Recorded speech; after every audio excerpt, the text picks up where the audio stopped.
ಓಂ ಸಹನಾವವತು ಸಹನೌ ಭುನಕ್ತು ಸಹ ವೀರ್ಯಂ ಕರವಾವಹೈ ತೇಜಸ್ವಿನಾವಧೀತಮಸ್ತು ಮಾ ವಿದ್ವಿಷಾವಹೈ. ಓಂ ಶಾಂತಿ ಶಾಂತಿ ಶಾಂತಿ.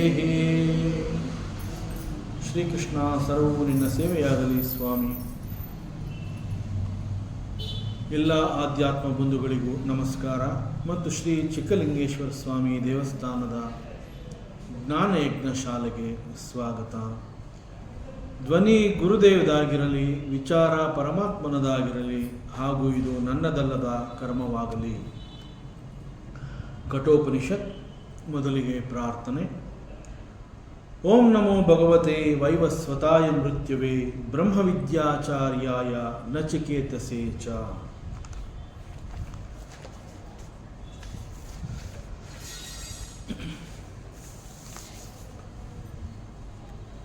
ತ್ರಿನಾಚಿಕೇತಃ ತ್ರಿವಿರೇತ್ಯ ಸಂಧಿಂ ತ್ರಿಕರ್ಮಕೃತ್ ತರತಿ ಜನ್ಮ ಮೃತ್ಯೋ. ತ್ರಿನಾಚಿಕೇತಃ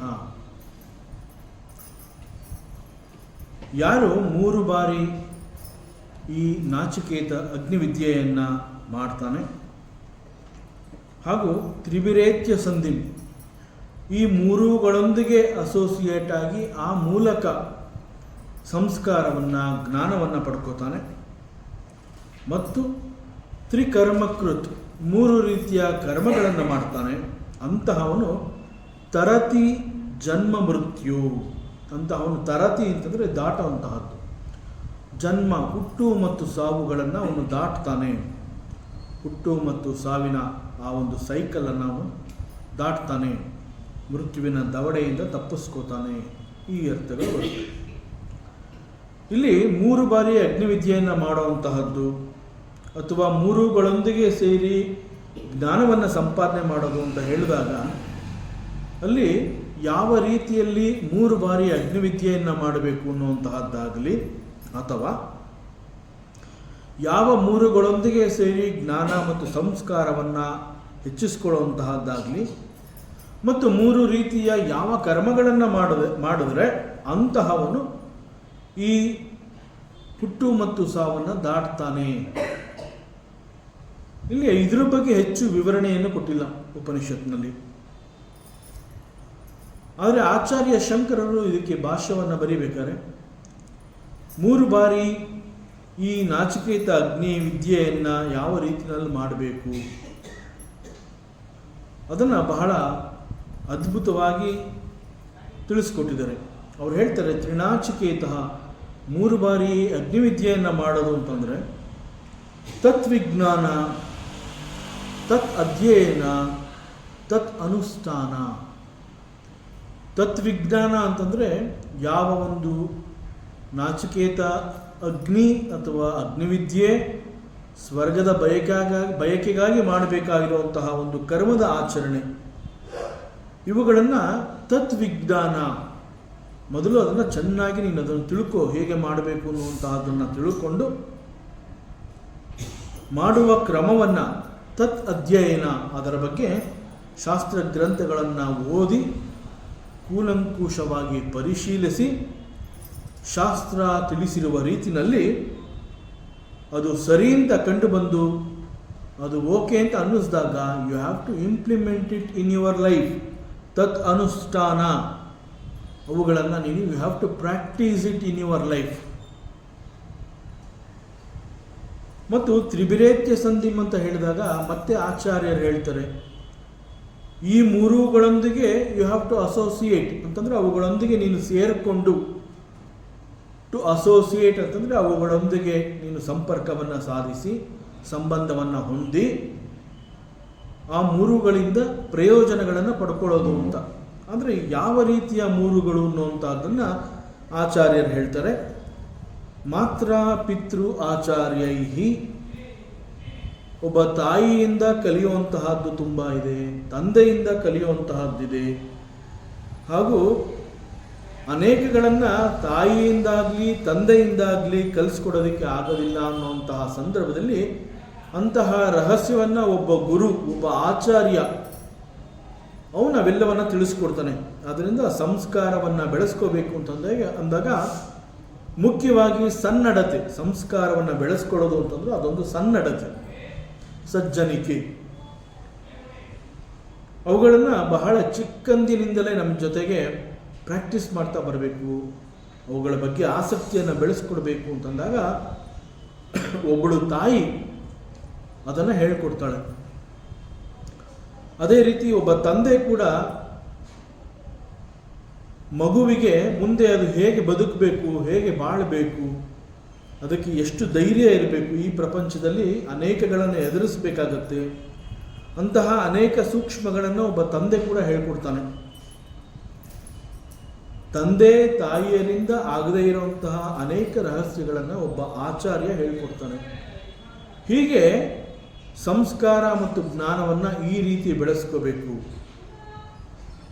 ಯಾವ ಕಾರಣಕ್ಕಾಗಿ ಇಂತಹ ಒಂದು ಸಂಸ್ಕಾರ ಅಥವಾ ಜ್ಞಾನ ಬೇಕು ಅಂತಂದರೆ, ಯಾವ ಒಂದು ಉದ್ದೇಶವನ್ನು ಇಟ್ಕೊಂಡು ಈ ಒಂದು ಅಗ್ನಿವಿದ್ಯೆಯನ್ನು ಆಚರಿಸಬೇಕು ಅಂತ you are preparing for that, ಇಂತಹ ಒಂದು ಜ್ಞಾನ ಅಥವಾ ಸಂಸ್ಕಾರ ಅನ್ನುವಂತಹದ್ದು it is a prerequisite qualification.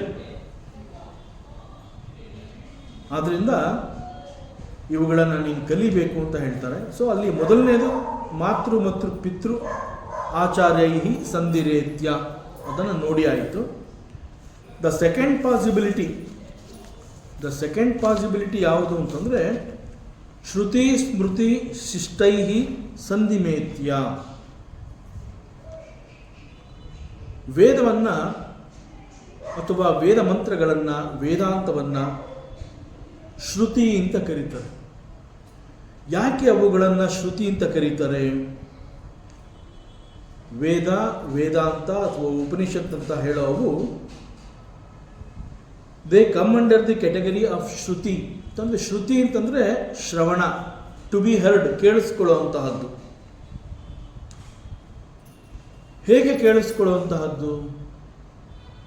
ವೇದ ಮಂತ್ರಗಳು ಅಂತ ಹೇಳಿದಾಗ ನಮ್ಮ ಪ್ರಾಚೀನ ಋಷಿಮುನಿಗಳು ಈ ಮಂತ್ರಗಳನ್ನು, ಈ ಒಂದು ರಹಸ್ಯ ಜ್ಞಾನವನ್ನು ನೇರವಾಗಿ ಭಗವಂತನಿಂದಲೇ ಸಾಕ್ಷಾತ್ಕಾರ ಮಾಡಿಕೊಂಡಿರುವಂತಹದ್ದು. ಈ ಕಾರಣದಿಂದ ನಮ್ಮ ಪ್ರಾಚೀನ ಋಷಿ ಮುನಿಗಳನ್ನು ಮಂತ್ರದ್ರಷ್ಟಾರ ಅಂತ ಕೂಡ ಕರೀತಾರೆ. How it is possible for our ಪ್ರಾಚೀನ ಋಷಿ ಮುನಿಗಳು? ಅವರಿಗೆ ಹೇಗೆ ಇದು ಸಿಕ್ತು? ನೇರವಾಗಿ ಭಗವಂತನಿಂದ ಇದನ್ನು ಸಾಕ್ಷಾತ್ಕಾರ ಮಾಡಿಕೊಂಡ್ರು ಅಂತಂದರೆ ಭಗವಂತನೊಂದಿಗೆ ಅವರು ಹೇಗೆ ಸಂಪರ್ಕವನ್ನು ಸಾಧಿಸಿದರು, ಅವರಿಗೆ ಹೇಗೆ ಈ ಒಂದು ಜ್ಞಾನ ಸಿಕ್ತು?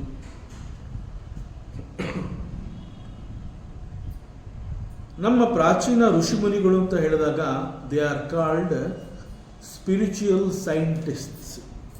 ನಾವೇನಿವತ್ತು ವಿಜ್ಞಾನಿಗಳು ಅಂತ ಕರಿತೀವಿ, ಈ ವಿಜ್ಞಾನಿಗಳು ನಮ್ಮ ಈ ಲೌಕಿಕ ಜಗತ್ತಿನಲ್ಲಿ ಪ್ರತಿ ಮಾನವನಿಗೆ ಅನುಕೂಲವಾಗುವುದಕ್ಕೆ ಅನೇಕ ಅನ್ವೇಷಣೆಗಳನ್ನು ಮಾಡ್ತಾ ಇರ್ತಾರೆ.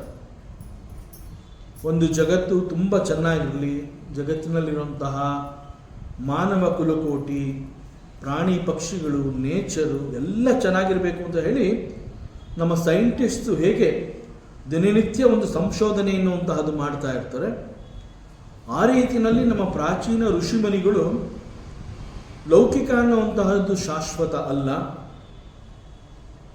ಸೊ ಲೌಕಿಕದಿಂದ ಗಳಿಸ್ಕೊಳ್ಳುವಂತಹದ್ದು ಎಂದೂ ಕೂಡ ನಮ್ಮ ಜೊತೆ ಉಳ್ಕೊಳ್ಳೋದಿಲ್ಲ. ಆದ್ದರಿಂದ ಸದಾ ನಮ್ಮೊಂದಿಗೆ ಇದ್ದು ನಮ್ಮ ಆತ್ಮವನ್ನು ಉದ್ಧಾರ ಮಾಡೋದಕ್ಕೆ ಬೇಕಾಗಿರುವಂತಹ ಒಂದು ವಿದ್ಯೆ, ಆ ವಿದ್ಯೆಯನ್ನು ತಿಳ್ಕೋಬೇಕು. It is called the truth, ಸತ್ಯ. ಸೊ ಸತ್ಯ ಶೋಧನೆಗಾಗಿ ನಮ್ಮ ಪ್ರಾಚೀನ ಋಷಿ ಮುನಿಗಳು ದೀರ್ಘವಾದ ತಪಸ್ಸನ್ನು ಆಚರಿಸಿ ಆ ಮೂಲಕ ತಮ್ಮ ಧ್ಯಾನದ ಅವಸ್ಥೆಯಲ್ಲಿ they were able to tune their mind into the ವಿಶ್ವ ಪ್ರಜ್ಞೆ. ಅಂತಂದರೆ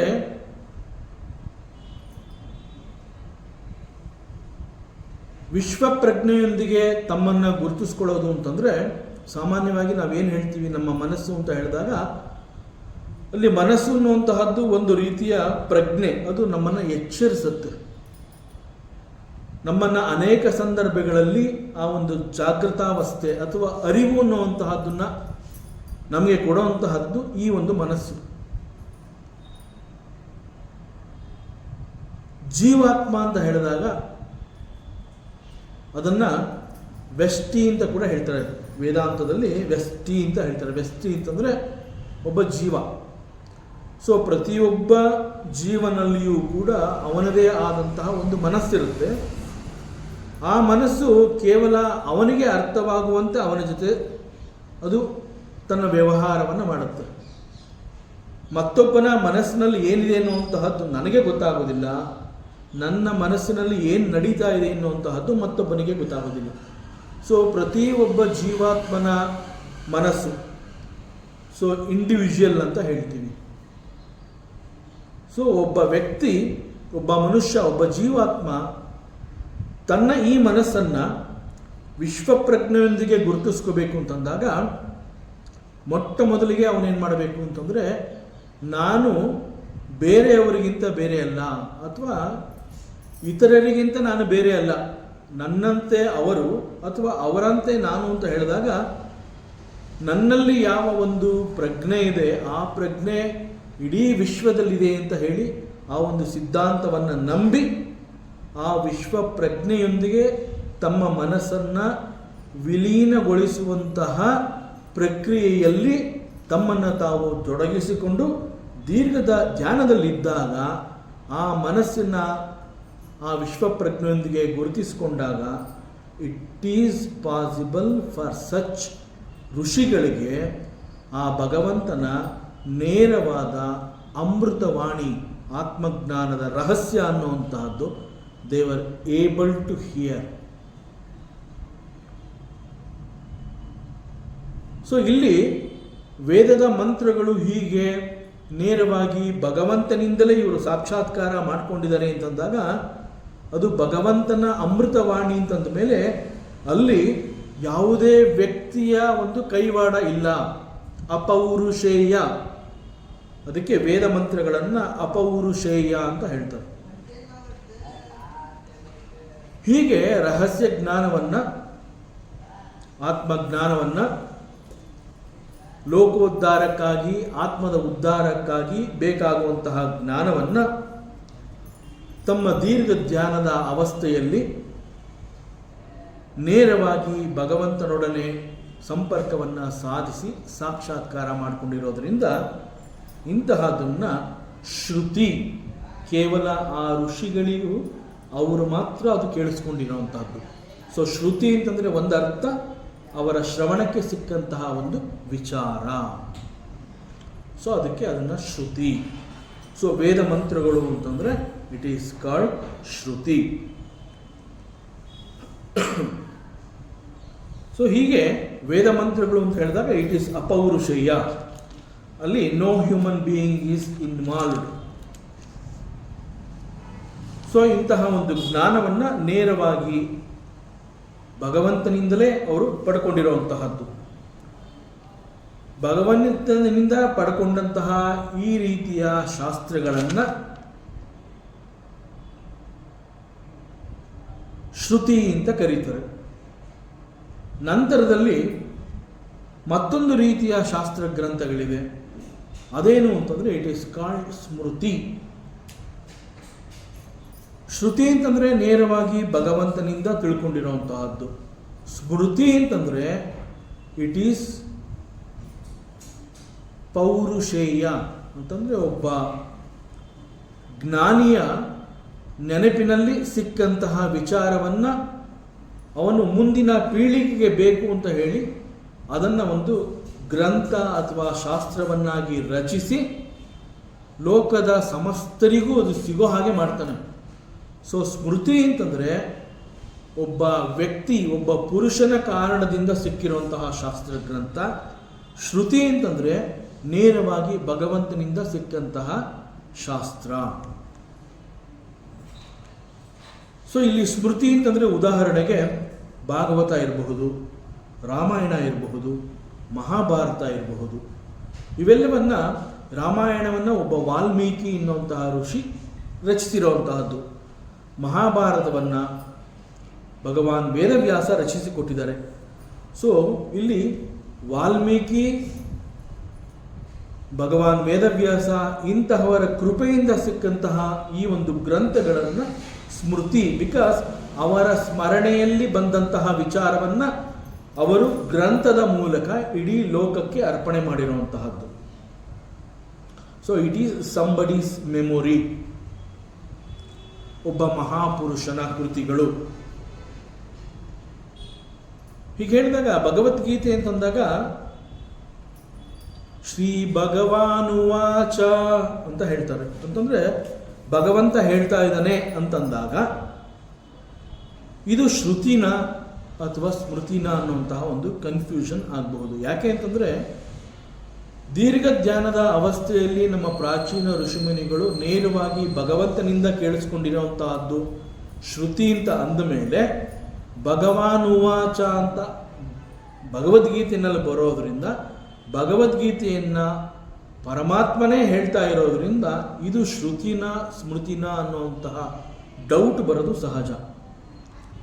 ಭಗವಂತನೇ ಹೇಳಿರುವಂತಹದ್ದು ಅಂತ ಹೇಳಿದ್ರು ಕೂಡ ಮಹಾಭಾರತದಂತಹ ಒಂದು ಗ್ರಂಥವನ್ನು ಭಗವಾನ್ ವೇದವ್ಯಾಸರು ರಚಿಸಿ ಅದರಲ್ಲಿ ಭಗವದ್ಗೀತೆ ಎನ್ನುವಂತಹದ್ದು ಒಂದು ಭಾಗವಾಗಿ ಕಂಡು ಬಂದಿರೋದ್ರಿಂದ Bhagavad Gita is a smriti, it is not ಶ್ರುತಿ.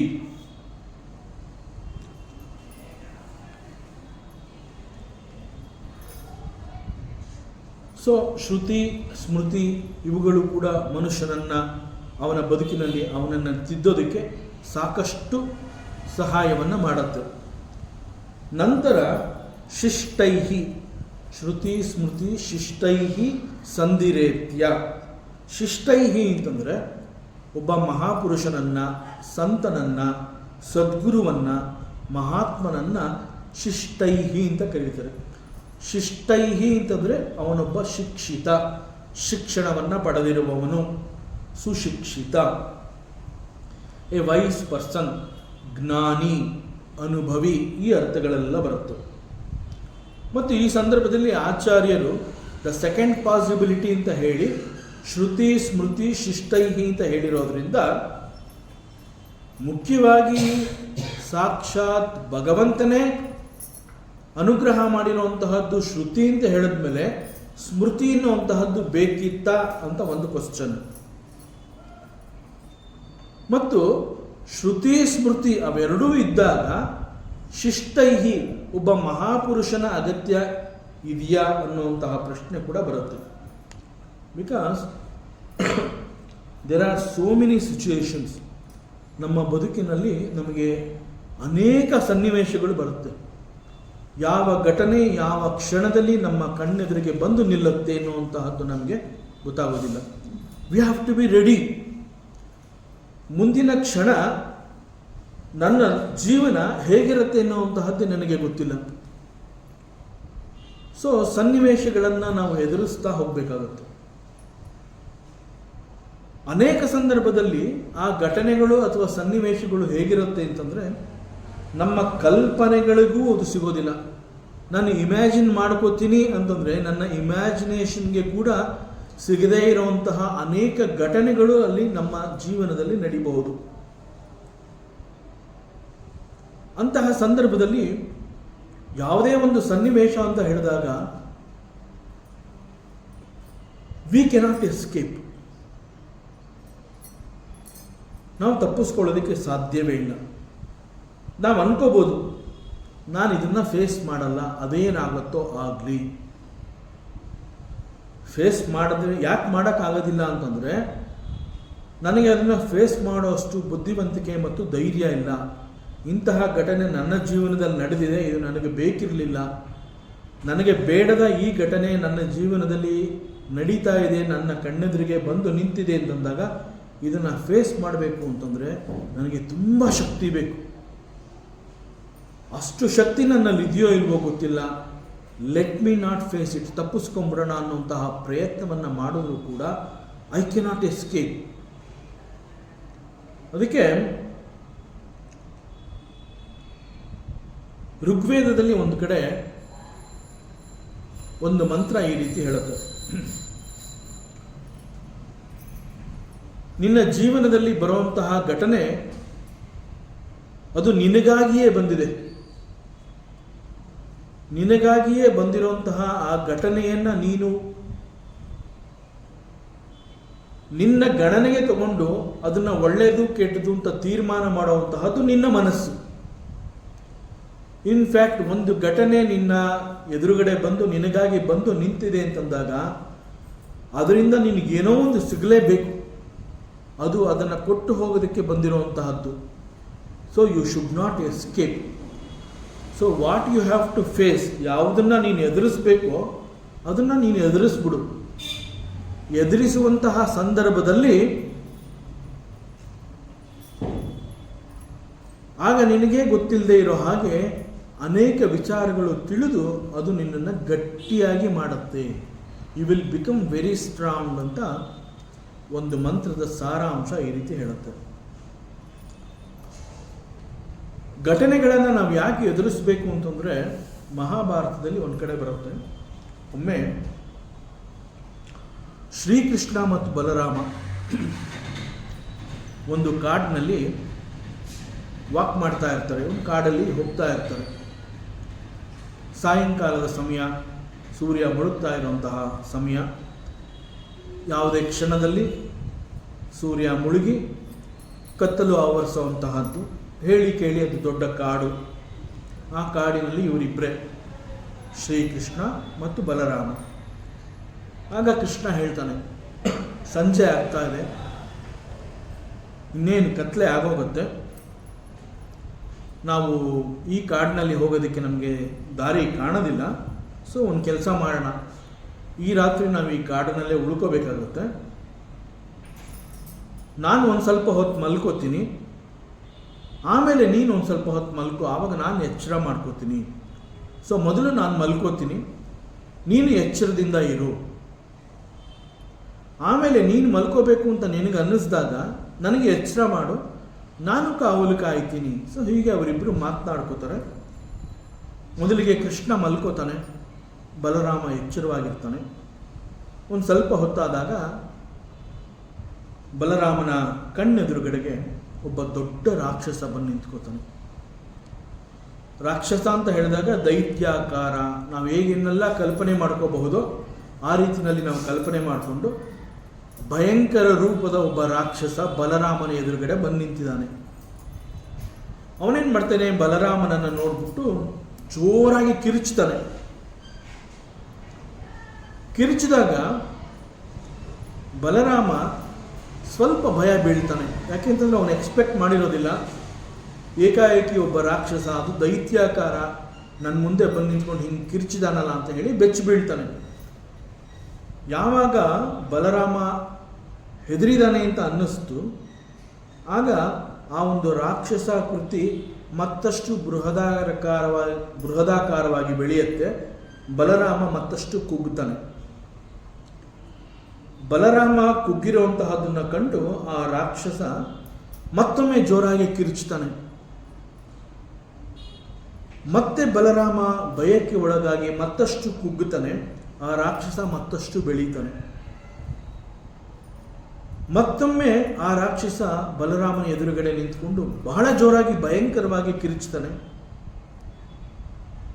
ಆಗ ಬಲರಾಮ ಆ ಶಬ್ದ ಮತ್ತು ಅವನ ಆಕೃತಿ, ಆ ಭಯ ಅವೆಲ್ಲ ಅವನನ್ನು ಕಾಡಿ ತುಂಬ ಸಣ್ಣದಾಗಿ ಶ್ರಿಂಕ್ ಆಗೋಗ್ತಾನೆ, ಕುಗ್ಗೋಗ್ತಾನೆ. ನನಗೆ ಇದನ್ನು ತಡ್ಕೊಳಕ್ಕಾಗ್ತಾ ಇಲ್ಲ ಈ ಹೆದರಿಕೆಯನ್ನು ಅಂತ ಹೇಳಿ ಮೂರ್ಛೆ ಬಿದ್ದು ಕೃಷ್ಣನ ಪಾದದ ಬಳಿ ಬೀಳ್ತಾನೆ. ಕೃಷ್ಣನ ಪಾದದ ಹತ್ರ ಬಲರಾಮ ಬಿದ್ದಾಗ ಕೃಷ್ಣನಿಗೆ ಎಚ್ಚರ ಆಗುತ್ತೆ. ಕೃಷ್ಣ ಏನು ಅನ್ಕೋತಾನೆ ಅಂದರೆ, ಬಹುಶಃ ಬಲರಾಮ ಮಲ್ಕೋಬೇಕು ಅಂತ ಹೇಳಿ ಇಲ್ಲಿ ನನ್ನ ಹತ್ರ ಬಿದ್ದಿದ್ದಾನೆ, ಸೊ ಈಗ ನಾನು ಎಚ್ಚರ ಮಾಡ್ಕೋಬೇಕು, ನಾನೀಗ ಕಾವಲು ಕಾಯಬೇಕು. ಬಲರಾಮ ಮೂರ್ಛೆ ಬಿದ್ದಿದ್ದಾನೆ ಅಂತ ಗೊತ್ತಿಲ್ಲ, ಅವನು ಹೀ ಈಸ್ ಸ್ಲೀಪಿಂಗ್ ಅಂತ ಕೃಷ್ಣ ಅನ್ಕೋತಾನೆ. ಸೊ ಕೃಷ್ಣ ಮಾಮೂಲಿ ಧೈರ್ಯವಾಗಿ ಈ ಕಡೆಯಿಂದ ಆ ಕಡೆ ಗಸ್ತು ತಿರುಗ್ತಾ ಇರ್ತಾನೆ. ಆಗ ಕೃಷ್ಣನ ಎದುರುಗಡೆ ಅದೇ ರಾಕ್ಷಸ ಬಂದು ಜೋರಾಗಿ ಕಿರಿಚ್ತಾನೆ. ಕೃಷ್ಣ ಆ ರಾಕ್ಷಸನನ್ನು ನೋಡ್ತಾನೆ. ನೋಡ್ಬಿಟ್ಟು ಅವನ ಎದುರುಗಡೆ ನಿಂತ್ಕೊಂಡು ಅವನಿಗೆ ಕೈ ಮುಗಿದ್ಬಿಟ್ಟು, ಏನಪ್ಪ, ನನ್ನಿಂದ ನಿನಗೇನು ಸಹಾಯ ಆಗಬೇಕು, ನಾನು ನಿನ್ಗೆ ಏನು ಮಾಡಲಿ, ಈಗ ಯಾಕೆ ಕಿರಿಚ್ಕೋತಾ ಇದೆಯಾ, ನಿನಗೇನು ಬೇಕು ಅಂತ ಕೇಳ್ತಾನೆ. ಆಗ ರಾಕ್ಷಸ ನನ್ನ ನೋಡಿ ಇವನು ಹೆದರಲೇ ಇಲ್ಲ, ನನಗೇ ಏನಾರ ಸಹಾಯ ಮಾಡ್ತೀನಿ ಅಂತ ಹೇಳ್ತಾ ಇದ್ದಾನಲ್ಲ ಅಂತ ಹೇಳಿ ರಾಕ್ಷಸ ಕುಗ್ಗುತ್ತಾನೆ. ಕೃಷ್ಣ ಮತ್ತಷ್ಟು ಬೆಳೀತಾನೆ. ಮತ್ತೊಮ್ಮೆ ಅವನು ಕಿರಿಚ್ತಾನೆ.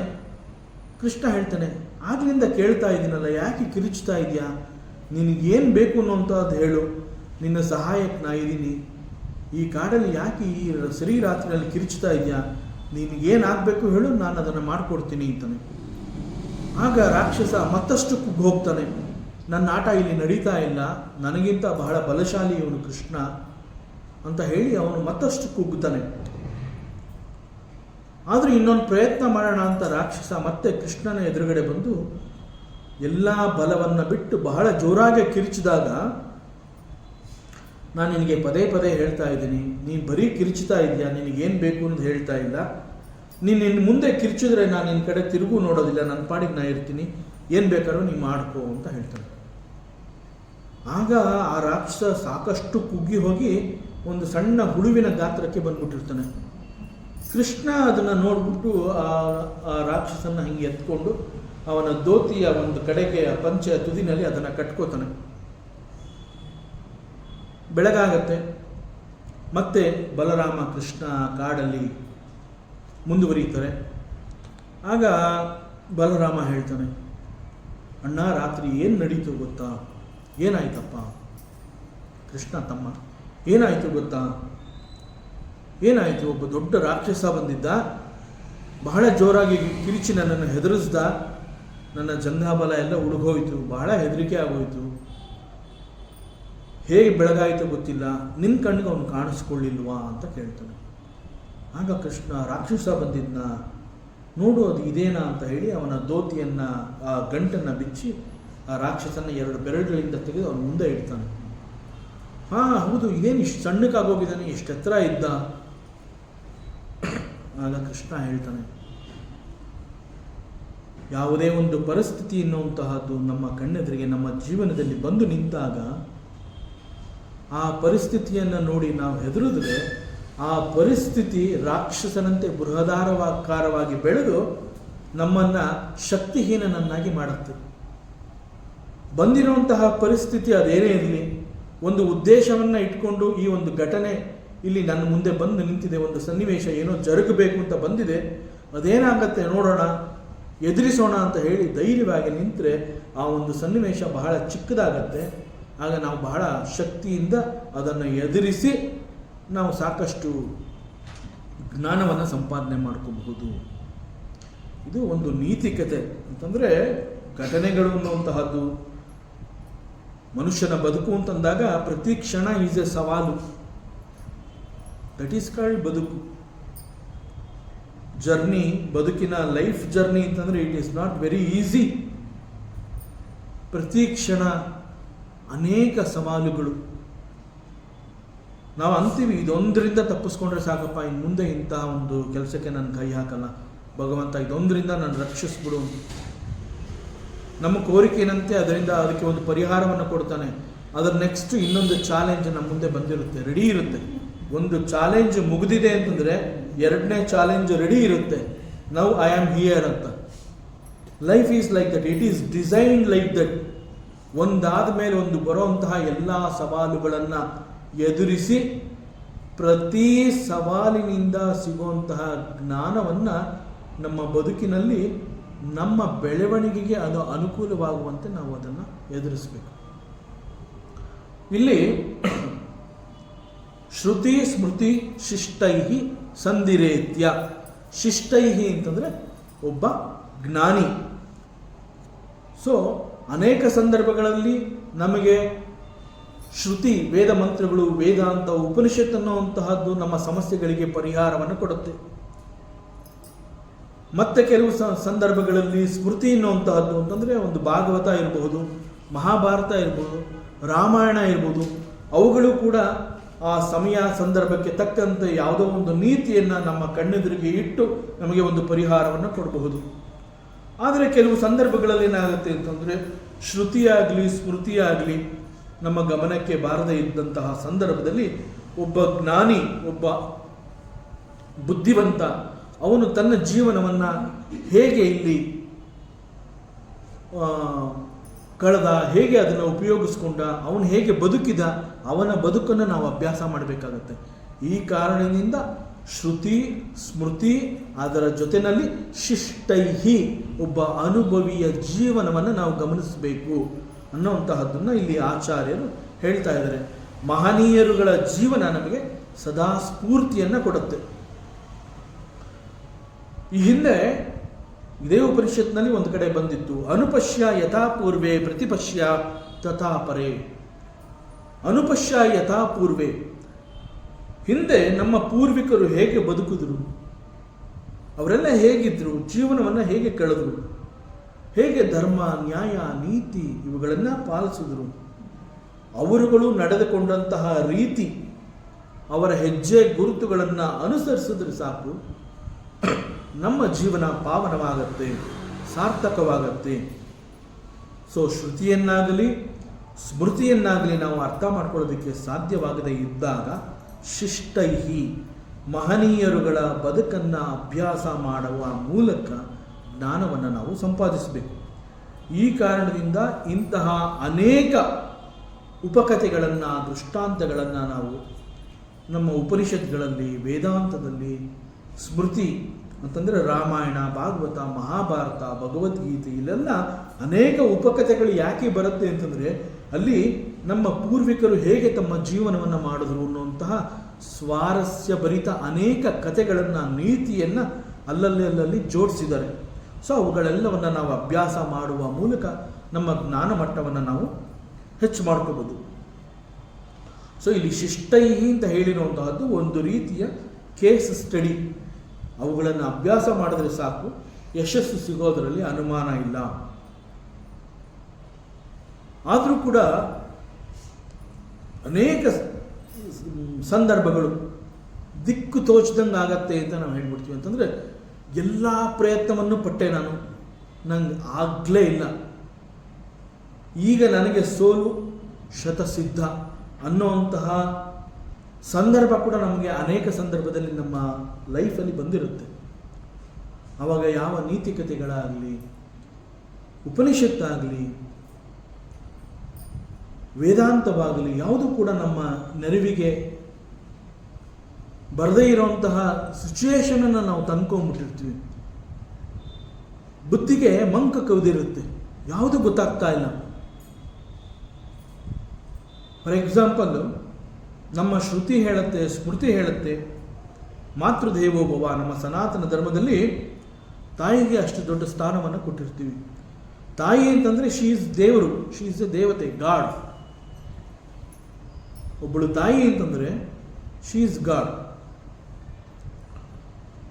ಸೊ ಆದರೆ ಪರಿಸ್ಥಿತಿಗಳು ಹೇಗೆ ಬರುತ್ತೆ ಅಂತಂದರೆ, ತಾಯಿ ಅಂತಂದರೆ ನಮ್ಮನ್ನು ತಿದ್ದಿ ತೀಡಿ ನಮ್ಮನ್ನು ಬೆಳೆಸಿ ನಮಗೆ ಸಂಸ್ಕಾರವನ್ನು ಕೊಟ್ಟಂತಹ ಧೀರ ಮಹಿಳೆ ನನ್ನ ತಾಯಿ, ನನ್ನ ಪಾಲಿನ ದೇವತೆ ಅಂತೆಲ್ಲ ನಾವು ಹೇಳ್ತೀವಿ.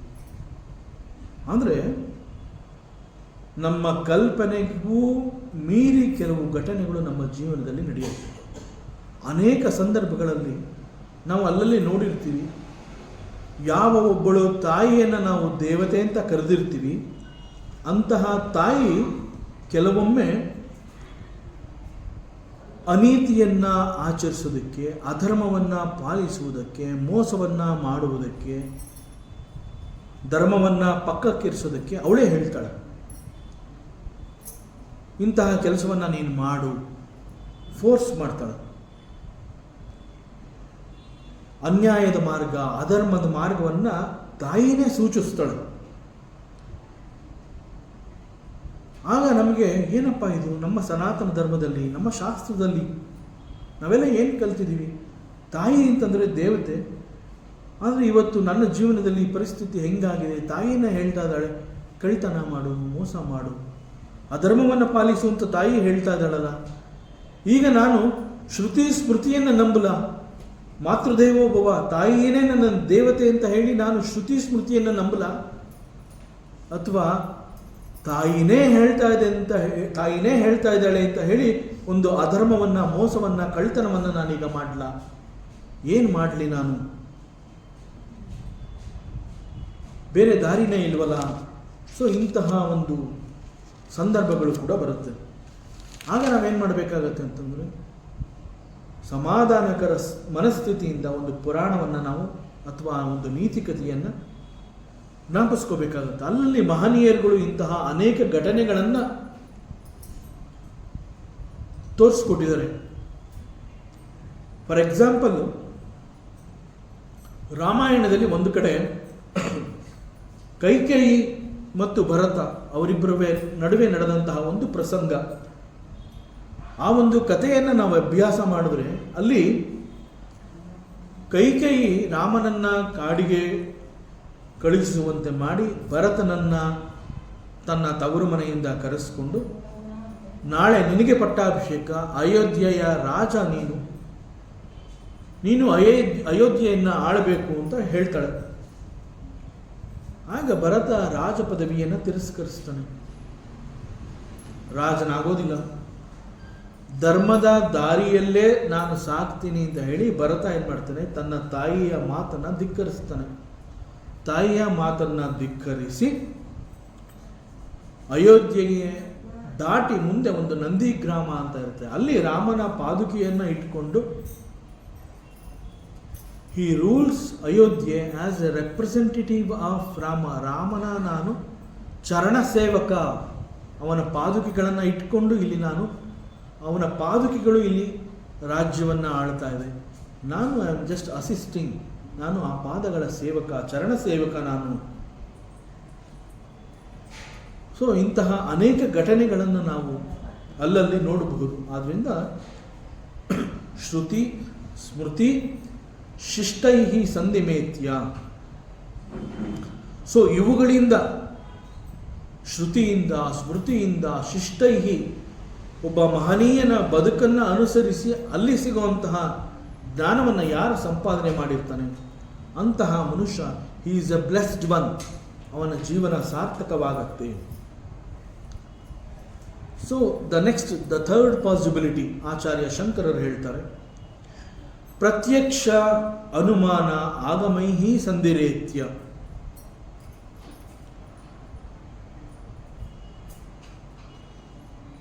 ನಾವು ಪಂಚೇಂದ್ರಿಯಗಳು ಅಂತ ಹೇಳ್ತೀವಿ, ಸೆನ್ಸ್ ಆರ್ಗನ್ಸ್ ಅಂತ ಕರಿತೀವಿ. ಪಂಚೇಂದ್ರಿಯಗಳು ಅಂತಂದರೆ ಕಣ್ಣು, ಕಿವಿ, ನಾಲಿಗೆ, ಮೂಗು, ಚರ್ಮ.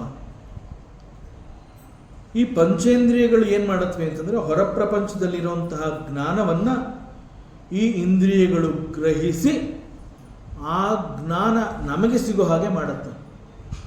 ನಾನು ಇವತ್ತು ಪ್ರಪಂಚವನ್ನು ನೋಡಿ ಏನೋ ಒಂದು ಕಲ್ತಿದ್ದೀನಿ ಅಂತಂದರೆ, ಪ್ರಪಂಚವನ್ನು ನೇರವಾಗಿ ನಾನು ನೋಡಲಿಲ್ಲ, ಜಗತ್ತಿನ ವ್ಯವಹಾರವನ್ನು, ಜಗತ್ತಿನ ಜ್ಞಾನವನ್ನು ನಾನು ನೇರವಾಗಿ ಸಂಪಾದನೆ ಮಾಡಲಿಲ್ಲ. ನನ್ನ ಮತ್ತು ಜಗತ್ತಿನ ಮಧ್ಯೆ ಈ ಪಂಚೇಂದ್ರಿಯಗಳು ವ್ಯವಹರಿಸಿ,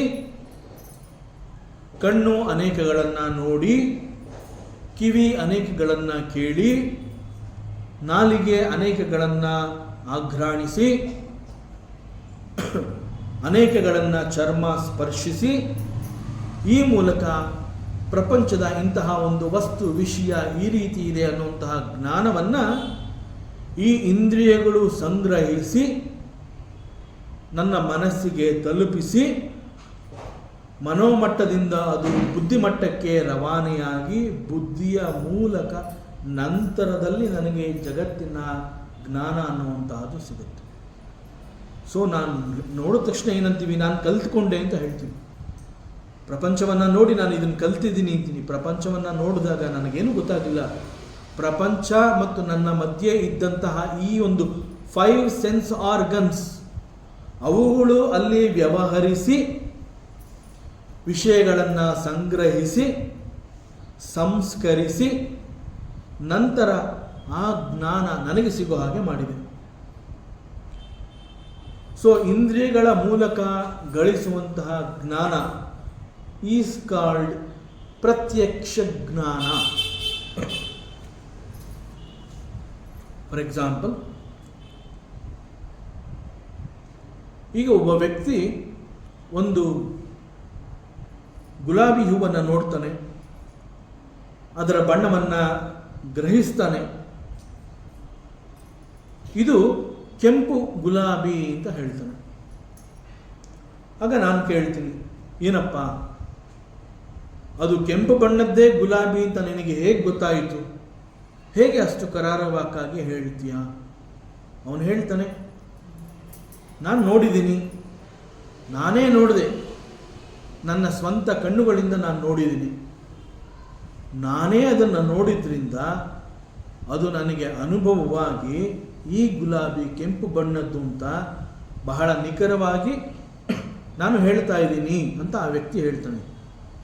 ಸೊ ಇಲ್ಲಿ ಪ್ರತ್ಯಕ್ಷ ಅಂತಂದರೆ ಪ್ರತಿ ಅಕ್ಷ, ದಟ್ ಪರ್ಟಿಕ್ಯುಲರ್ ವಸ್ತು is right in front of my ice. ಅಕ್ಷ ಅಂತಂದರೆ ಕಣ್ಣು, ಪ್ರತಿ ಅಂತಂದರೆ ಕಣ್ಣಿನ ನೇರ ಭಾಗದಲ್ಲಿ ಕಣ್ಣಿಗೆ ಸಿಗುವಂತೆ ಅದು ಇದ್ದು ನನಗೆ ನೇರವಾಗಿ ಅದರ ಜ್ಞಾನ ಸಿಗುವಂತೆ ಮಾಡಿದೆ. ಸೊ ಇಲ್ಲಿ ಅಕ್ಷ ಅಂತಂದರೆ ಕಣ್ಣು ಅಂತ ಹೇಳುವುದರ ಜೊತೆಗೆ ಅದರಂತೆ ಉಳಿದ ಬೇರೆ 4 ಇಂದ್ರಿಯಗಳು ಸೇರಿ ಒಟ್ಟು ಪಂಚೇಂದ್ರಿಯಗಳಿಂದ ಸಿಗುವಂತಹ ಜ್ಞಾನ ನಮ್ಮ ಅನುಭವಕ್ಕೆ ಬಂದ ನಂತರದಲ್ಲಿ ನಾವು ಗಳಿಸಿದಂತಹ ಆ ಜ್ಞಾನಕ್ಕೆ ಕಾರಣ ಈ ಪಂಚೇಂದ್ರಿಯಗಳಾಗಿರೋದ್ರಿಂದ ನೇರವಾಗಿ ಪಂಚೇಂದ್ರಿಯಗಳ ಸಹಾಯದಿಂದ ಸಿಕ್ಕಂತಹ ಜ್ಞಾನ ಇದಾಗಿರೋದ್ರಿಂದ ದಿಸ್ ಈಸ್ ಕಾಲ್ಡ್ ಪ್ರತ್ಯಕ್ಷ ಜ್ಞಾನ.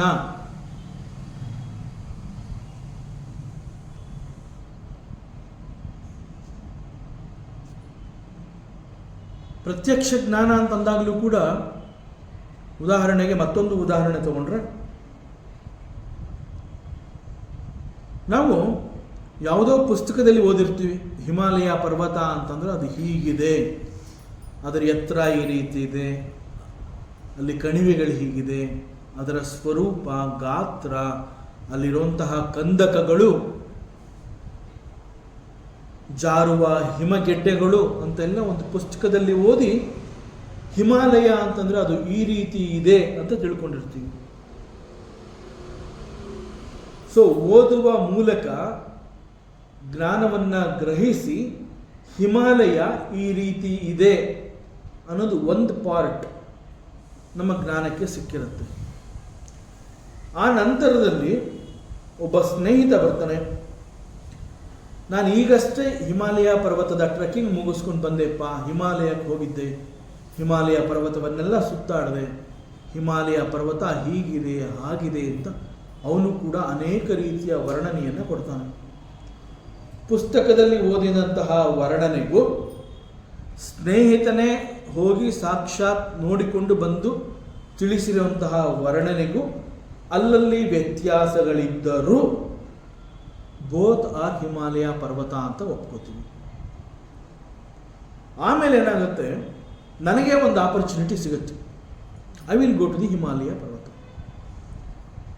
ನಾನು ಹಿಮಾಲಯ ಪರ್ವತಕ್ಕೆ ಹೋಗ್ತೀನಿ, ಪರ್ವತ ಇದೆ ಎದುರುಗಡೆ ನಿಂತ್ಕೋತೀನಿ. ನಿಂತ್ಕೊಂಡಾಗ ನಾನು ಓದಿದ ಹಿಮಾಲಯ ಪರ್ವತಕ್ಕೂ ಈಗ ನೋಡ್ತಾ ಇರುವಂತಹ ಹಿಮಾಲಯ ಪರ್ವತಕ್ಕೂ ಇರುವಂತಹ ವ್ಯತ್ಯಾಸ ನನಗೆ ಗೊತ್ತಾಗುತ್ತೆ. ನನ್ನ ಸ್ನೇಹಿತ ಅವನು ಕೂಡ ಹಿಮಾಲಯ ಪರ್ವತಕ್ಕೆ ಹೋಗಿದ್ದೆ ಅಂತ ಹೇಳಿ ಅವನು ಕೊಟ್ಟಂತಹ ವರ್ಣನೆಗೂ ಈಗ ನಾನೇ ಈ ಒಂದು ಪರ್ವತವನ್ನು ನೋಡಿ ನನ್ನ ಅನುಭವಕ್ಕೆ ಸಿಕ್ಕಂತಹ ಈ ಹಿಮಾಲಯ ಪರ್ವತಕ್ಕೂ ವ್ಯತ್ಯಾಸವಿದೆ. ಸೊ ನಾನು ಏನು ಓದಿದೆ ಪಕ್ಕಕ್ಕೆ ಇಡ್ತೀನಿ, ಸ್ನೇಹಿತನಿಂದ ಏನು ಕೇಳಿಸ್ಕೊಂಡೆ ಅದನ್ನು ಇನ್ನೊಂದು ಪಕ್ಕಕ್ಕೆ ಇಡ್ತೀನಿ. ಸಾಕ್ಷಾತ್ ಹಿಮಾಲಯದ ಪ್ರತ್ಯಕ್ಷ ದರ್ಶನ ನನಗೇನಾಗಿದೆ, that is the right knowledge. This is called pratyaksha ಜ್ಞಾನ.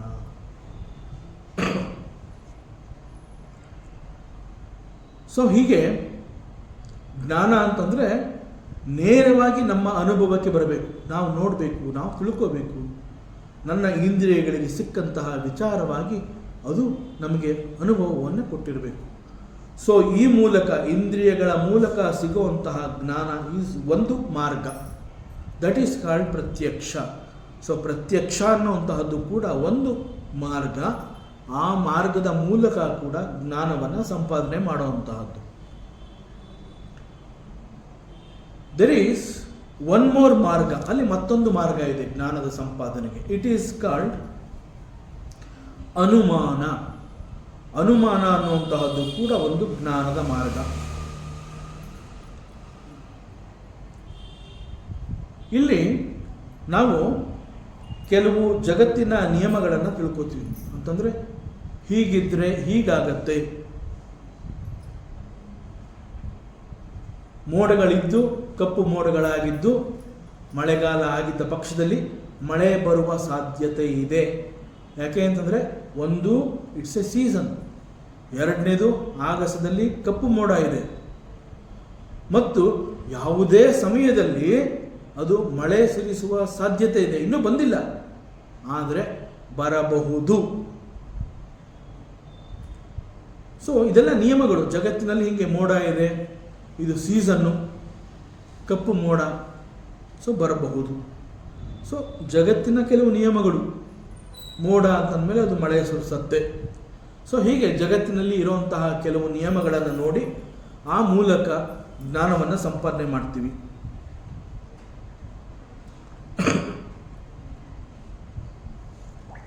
ಈ ರೀತಿ ನಿಯಮಗಳನ್ನು ಅನುಸರಿಸಿ ಜ್ಞಾನವನ್ನು ಸಂಪಾದನೆ ಮಾಡಬೇಕಾದ್ರೆ ಅಲ್ಲಿ ಕಾರ್ಯಕಾರಣ, ಕಾಸ್ ಅಂಡ್ ಎಫೆಕ್ಟ್ ಥಿಯರಿ ಅಂತ ಕರಿತೀವಿ.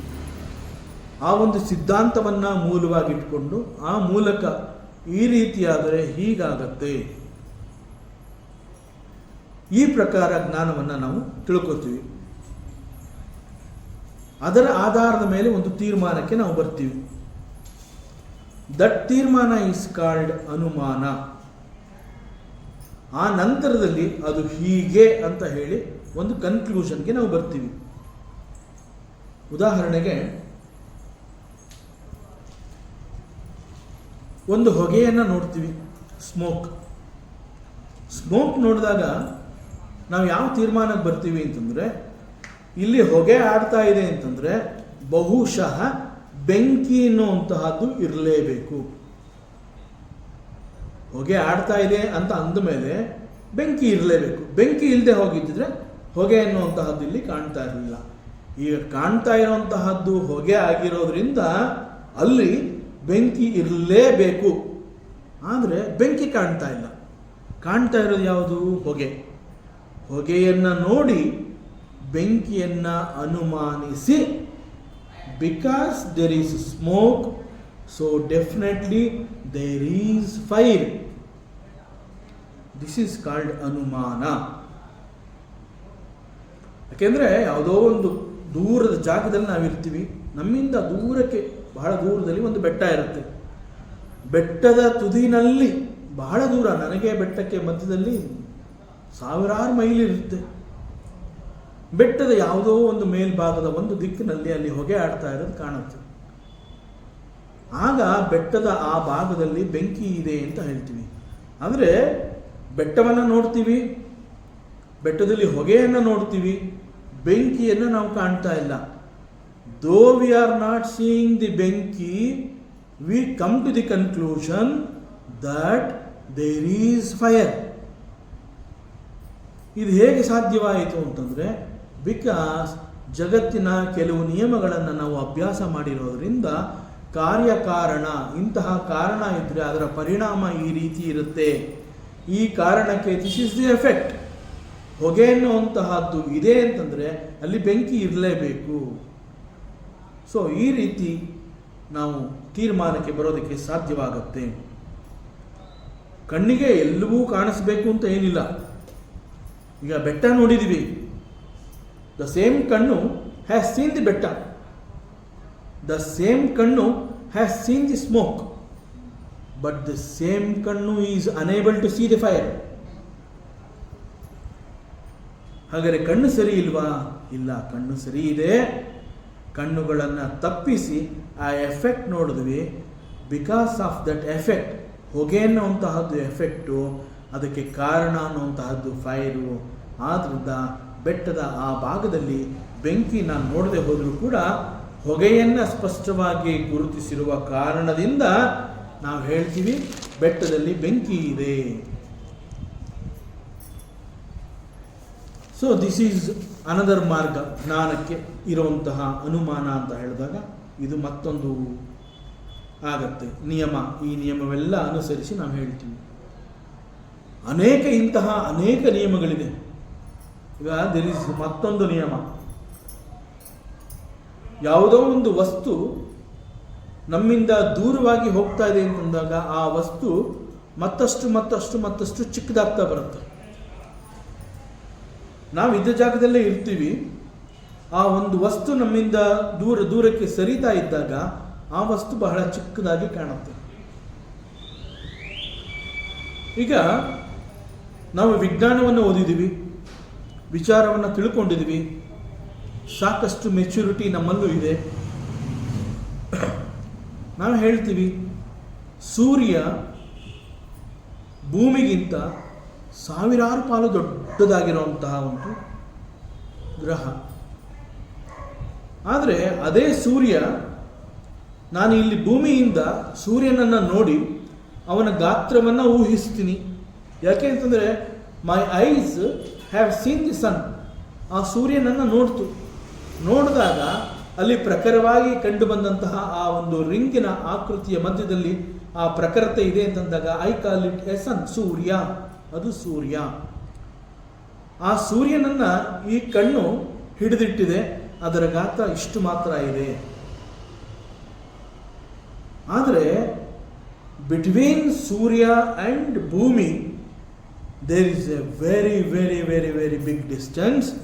Because of that distance, though the Surya is very big, he is appearing very small. So ಹೀಗೆ ಇವೆಲ್ಲ ಜಗತ್ತಿನಲ್ಲಿರುವಂತಹ ಕೆಲವು ನಿಯಮಗಳು. ಅವು ಕೇವಲ ನಿಯಮಗಳಾಗಲಿಲ್ಲ, ಆ ನಿಯಮಗಳೆಲ್ಲವೂ ಪ್ರೂವ್ ಆಗಿದೆ, ಸಿದ್ಧಾಂತವಾಗಿರೋದ್ರಿಂದ ಈ ನನ್ನ ಕಣ್ಣುಗಳು ಸೂರ್ಯನನ್ನು ಗುರುತಿಸಿ ಸೂರ್ಯನ ಗಾತ್ರವನ್ನು ಊಹಿಸಿದರೂ ಕೂಡ Surya is much bigger than the eyes which has seen that ಸನ್.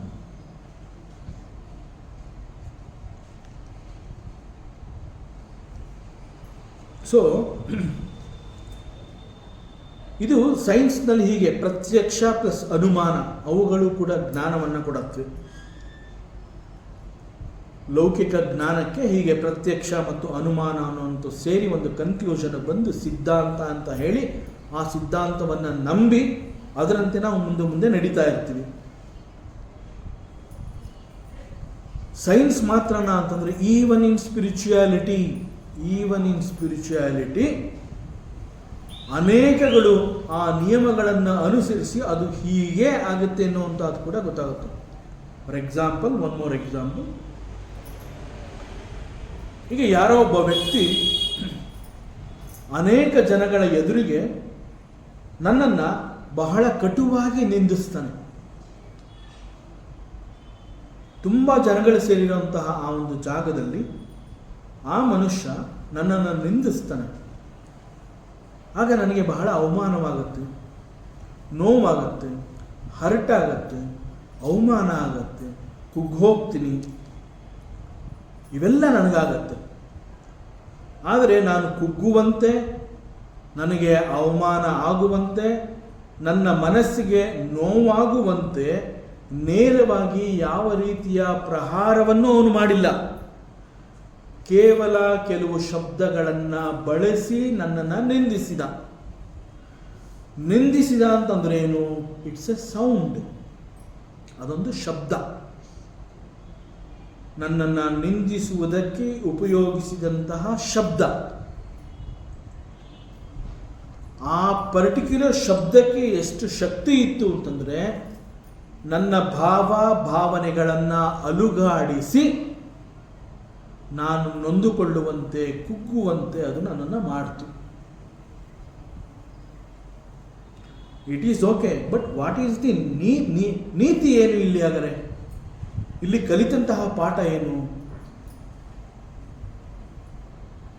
ನಿಂದಿಸಿದಾಗ ಆ ಶಬ್ದಕ್ಕೆ ಇರುವಂತಹ ಶಕ್ತಿ ಒಬ್ಬ ಮನುಷ್ಯನ ಜಂಘಾಬಲವನ್ನೇ ಅಲ್ಲಾಡಿಸುವಂತೆ ಮಾಡುತ್ತೆ ಅಂತಂದ ಮೇಲೆ ನಾನು ಎಂದಿಗೂ ಕೂಡ ಮತ್ತೊಬ್ಬನನ್ನ ನಿಂದಿಸಬಾರದು. ಇದು ಕೂಡ ಹೇಗೆ ಗೊತ್ತಾಯಿತು? ಜಗತ್ತಿನ ಕೆಲವು ನಿಯಮಗಳ ಮೂಲಕ. ಸೊ ಹೀಗೆ ಪ್ರತ್ಯಕ್ಷ, ಅನುಮಾನ ಇವೆಲ್ಲ ನಮ್ಮ ಜ್ಞಾನಾರ್ಜನೆಗೆ ನೇರವಾಗಿ ಹಾಗೂ ಕೆಲವು ನಿಯಮಗಳನ್ನು ಅನುಸರಿಸಿ ಜ್ಞಾನವನ್ನು ನಾವು ಸಂಪಾದನೆ ಮಾಡಿಕೊಳ್ಳುವಂತಹ ಮಾರ್ಗ. ಪ್ರತ್ಯಕ್ಷ, ಅನುಮಾನ, ಆಗಮೈಹಿ ಸಂಧಿರೇತ್ಯ. ದ ಥರ್ಡ್ ಒನ್ ಈಸ್ ಆಗಮ. ಆಗಮ ಅಂತಂದ್ರೆ ಏನು? ಶಾಸ್ತ್ರ ಗ್ರಂಥಗಳನ್ನು ಕುರಿತು ನಮ್ಮ ವೇದಾಂತದಲ್ಲಿ ಅದನ್ನು ಆಗಮ.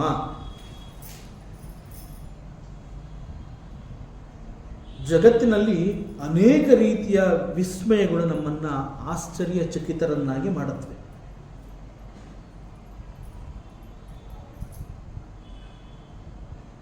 ಪ್ರತ್ಯಕ್ಷ ಮಾರ್ಗ ಅನ್ನುವಂತಹದ್ದು ಕೂಡ ನಮಗೆ ಅರ್ಥ ಆಗುವುದಿಲ್ಲ. ಮತ್ತೊಂದು ಮಾರ್ಗ ಅನುಮಾನ ಮಾರ್ಗ, ಅದು ಕೂಡ ನಮಗೆ ತಿಳಿಸ್ಕೊಡ್ಲಿಲ್ಲ. ಆಗ ನಮ್ಮ ಸಹಾಯಕ್ಕೆ ಬರುವಂತಹದ್ದು ಆಗಮ ಮಾರ್ಗ. ಪ್ರತ್ಯಕ್ಷದಿಂದಾಗಲಿ ಅಥವಾ ಅನುಮಾನದಿಂದಾಗಲಿ ನಮ್ಮ ಸಮಸ್ಯೆಗೆ ಪರಿಹಾರ ಸಿಗದೇ ಇದ್ದಾಗ there is one more ಮಾರ್ಗ called ಆಗಮ. ಅದು ಕೂಡ ನಮಗೆ ಜ್ಞಾನವನ್ನು ತಿಳಿಸ್ಕೊಡುತ್ತೆ. ಅಗೇನ್ ಒಂದು ಎಕ್ಸಾಂಪಲ್ ಮೂಲಕ ಅದನ್ನು ನೋಡಬೇಕು ಅಂತಂದ್ರೆ, ನಾವು ಸ್ವರ್ಗ ಅಂತ ಹೇಳಿ ಅದರ ಬಗ್ಗೆ ಸಾಕಷ್ಟು ಮಾತನಾಡ್ತೀವಿ. ಸ್ವರ್ಗವನ್ನು ಒಂದು ಲೋಕ ಅಂತಾನೆ ನಾವು ಪರಿಗಣಿಸ್ತೀವಿ. ಆದರೆ ನಿಜವಾಗ್ಲೂ ಸ್ವರ್ಗಲೋಕ ಅನ್ನುವಂತಹದ್ದು ಇದೆಯಾ ಅಂತ ಹೇಳಿದಾಗ ಅದನ್ನು ಇದೆ ಅಂತ ಕೂಡ ನಾವು ಹೇಳೋದಕ್ಕೆ ಸಾಧ್ಯ ಇಲ್ಲ, ಇಲ್ಲ ಅಂತ ಕೂಡ ಪ್ರೂವ್ ಮಾಡೋದಕ್ಕೆ ಆಗೋದಿಲ್ಲ. ಯಾಕೆ ಅಂತಂದರೆ ಇಲ್ಲಿವರೆಗೆ ಸ್ವರ್ಗವನ್ನು ಹೋಗಿ ನೋಡಿ ಬಂದಿದ್ದೀನಿ, ಅಲ್ಲಿ ಇದ್ದು ವಾಸ ಮಾಡಿ ನಾನು ಬಂದಿದ್ದೀನಿ ಅಂತ ಹೇಳಿರುವಂತಹ ಒಬ್ಬನೇ ಒಬ್ಬ ವ್ಯಕ್ತಿ ಈವರೆಗೆ ನಮಗೆ ಸಿಕ್ಕಿಲ್ಲ. ಕೇವಲ ಅವುಗಳ ವರ್ಣನೆ ನಮಗೆ ಸಿಕ್ಕಿರುತ್ತೆ. ಯಾವ ವರ್ಣನೆ ಸಿಕ್ಕಿರುತ್ತೆ ಸ್ವರ್ಗ ಅಂತಂದರೆ? ಸ್ವರ್ಗ ಅಂತಂದರೆ ಹೆಚ್ಚು ಸುಖವನ್ನು ಕೊಡುವಂತಹ ಯಾವುದೋ ಒಂದನ್ನು ನಾವು ಸ್ವರ್ಗ ಸುಖ ಅಂತ ಹೇಳ್ತೀವಿ. ಸ್ವರ್ಗವನ್ನೇ ನೋಡಿಲ್ಲ, ಆದರೆ ಸ್ವರ್ಗದಲ್ಲಿ ಹೆಚ್ಚು ಸುಖ ಇದೆ ಎನ್ನುವಂತಹ ವರ್ಣನೆಯ ಕಾರಣದಿಂದ ಸ್ವರ್ಗ ಅನ್ನುವಂತಹ ಆ ಪದವನ್ನು ಎಲ್ಲಿ ಬೇಕೋ ಅಲ್ಲೆಲ್ಲ ನಾವು ಉಪಯೋಗಿಸ್ತೀವಿ.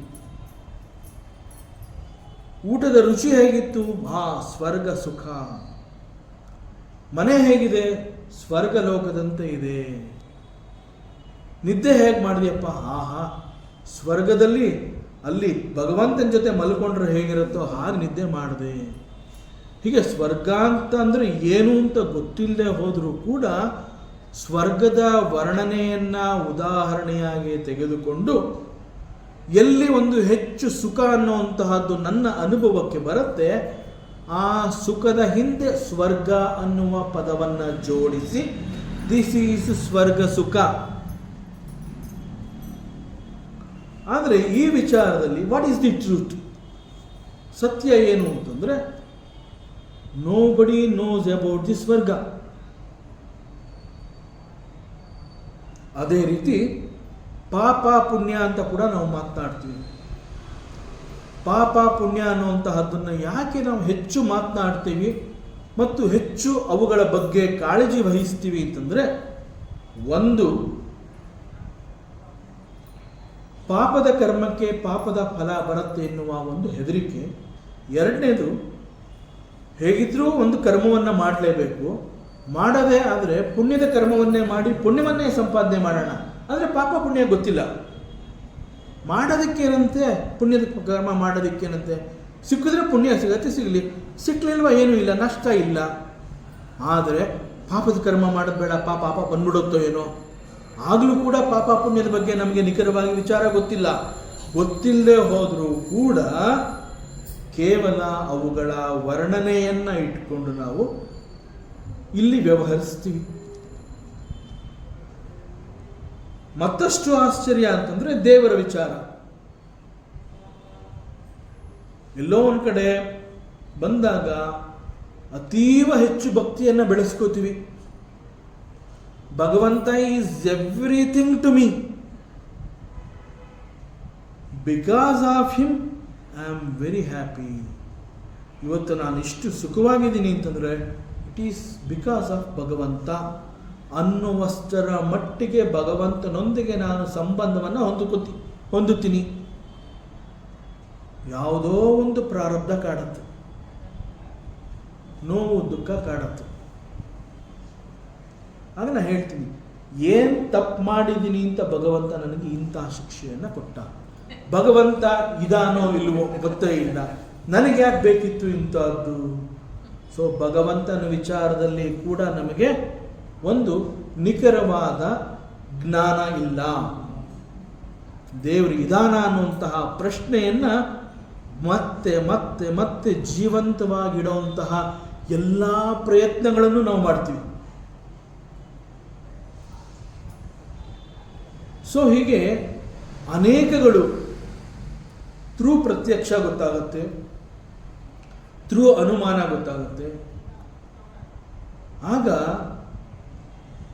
ಅನೇಕಗಳು ಗೊತ್ತಾಗದೆ ಹೋದಾಗ we have to take the ashraya of Agama ಅಂತಂದರೆ ಶಾಸ್ತ್ರ ಗ್ರಂಥಗಳನ್ನು, ಒಬ್ಬ ಅನುಭವಿ ಹೇಳುವಂತಹ ಉಪದೇಶವನ್ನು ಆಧಾರವಾಗಿಟ್ಕೊಂಡು ಅವುಗಳ ಮೇಲೆ ಹೆಚ್ಚು ಶ್ರದ್ಧೆಯನ್ನು ತೋರುವ ಮೂಲಕ ಅವೆಲ್ಲವನ್ನು ನಾವು ನಂಬಬೇಕಾಗುತ್ತೆ.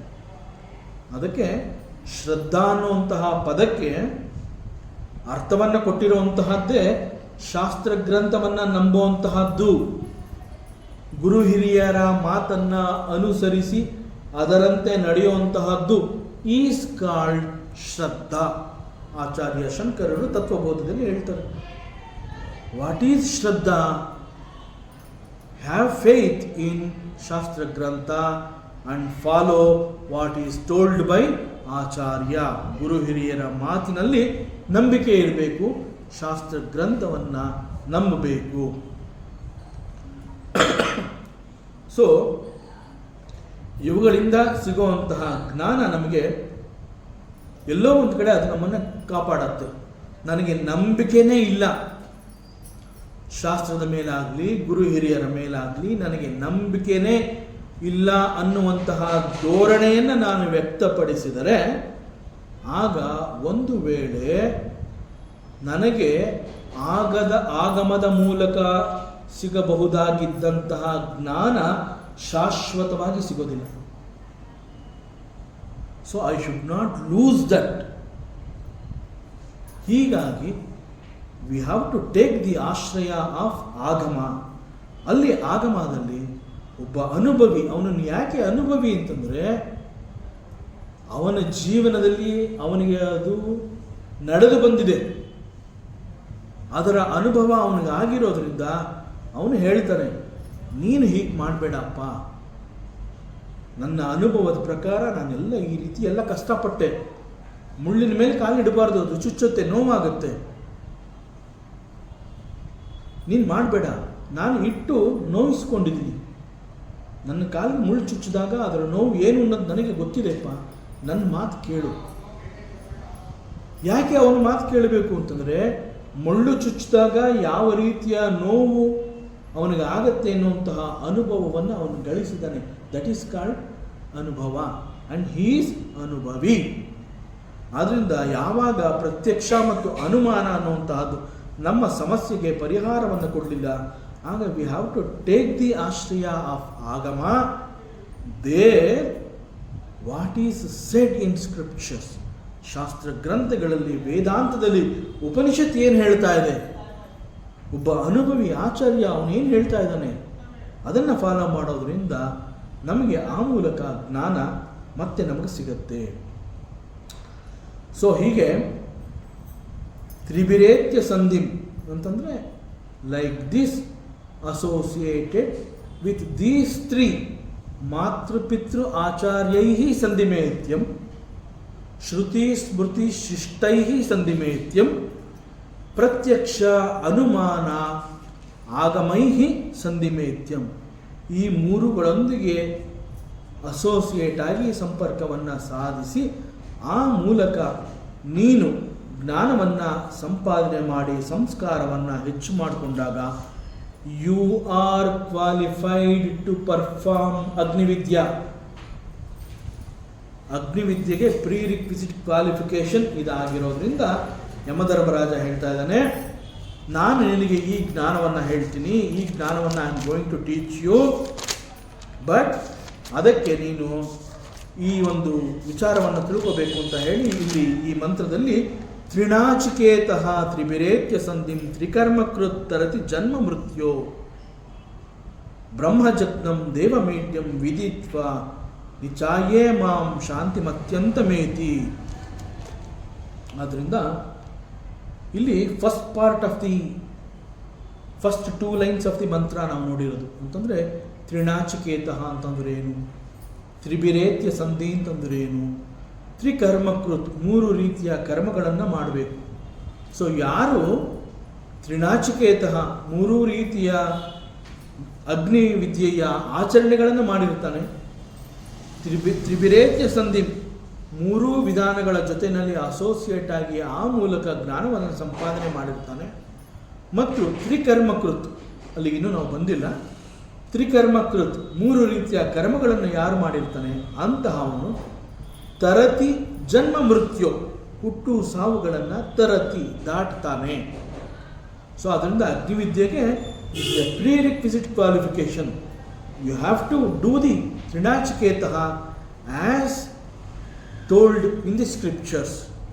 Number 2, you have to improve your samskaras. You have to gain the knowledge through tande tayi acharya shruti smrti ಶಿಷ್ಟೈಹಿ ಒಬ್ಬ ಸಂತನಿಂದ ಪ್ರತ್ಯಕ್ಷ ಆ ಮಾರ್ಗದಿಂದ ಜ್ಞಾನವನ್ನು ಸಂಪಾದನೆ ಮಾಡು, ಅನುಮಾನ ಮಾರ್ಗದಿಂದ ಜ್ಞಾನವನ್ನು ಸಂಪಾದನೆ ಮಾಡು. ಆ್ಯಂಡ್ ಅವೆರಡರಿಂದನೂ ನಿಂಗೆ ಸಿಕ್ಕಲಿಲ್ಲ ಅಂತಂದಾಗ go and take the shelter under Agama, take the Ashraya of Agama and learn, improve your knowledge, be ready, be fit to perform ಅಗ್ನಿವಿದ್ಯೆ. ಮತ್ತಷ್ಟು ವಿಚಾರಗಳಿದೆ, ಮುಂದಿನ ಅವಕಾಶದಲ್ಲಿ ಮತ್ತೆ ಮುಂದುವರಿಸೋಣ. ಓಂ ಪೂರ್ಣಮದಃ ಪೂರ್ಣಮಿದಂ ಪೂರ್ಣಾತ್ ಪೂರ್ಣಮುದಚ್ಯತೆ ಪೂರ್ಣಸ್ಯ ಪೂರ್ಣಮಾದಾಯ ಪೂರ್ಣಮೇವಾವಶಿಷ್ಯತೆ. ಓಂ ಶಾಂತಿ ಶಾಂತಿ ಶಾಂತಿ. ಹರಿ ಓಂ ಶ್ರೀ ಗುರುಭ್ಯೋ ನಮಃ. ಹರಿ ಓಂ. ಈ ದಿನದ ಪ್ರವಚನ ಸೇವೆಯನ್ನು ಸದ್ಗುರು ಶ್ರೀ ಚಿಕ್ಕಲಿಂಗಣ್ಣರವರ ಪಾದಚರಣಗಳಲ್ಲಿ ಅತ್ಯಂತ ಭಕ್ತಿಯಿಂದ ಶ್ರದ್ಧೆಯಿಂದ ಅರ್ಪಿಸೋಣ. ಶ್ರೀ ಕೃಷ್ಣಾರ್ಪಣ.